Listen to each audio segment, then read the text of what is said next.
What's up, everybody? It's Zach, Bluegrass Rentals of EKY, talking to you today about a topic: pad the numbers.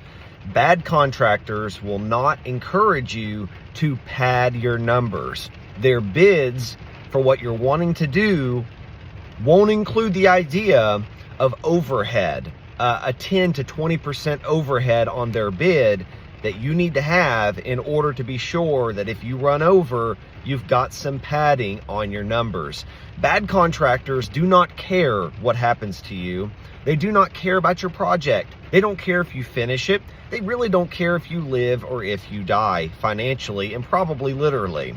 A good contractor will encourage you to consider the numbers always, and they will give you an honest bid. And within that bid, there will either be an inclusion of a 10 to 20% overhead, or there will be an extreme warning to you as the owner of this project hiring this contractor in. They will encourage you to include padding in these numbers of a 10 to 20% overhead on the total project cost, so that what overhead and overruns we do, as there always will be in build projects, that you won't be in the negative when this project is going along.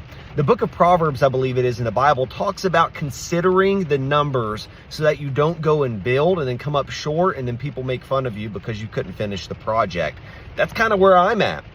Of course, I'm where I'm at today because of theft. But the point is that you want to pad your numbers. There are certain amounts of padding nobody will have.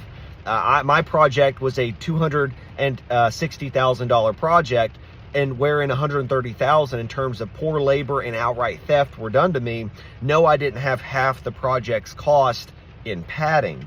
But in average, a good project overhead is that 10 to 20% padding for you, so that you won't overrun in your build on the numbers. And yes, you will be able to complete your project with an honest, hard-working contractor.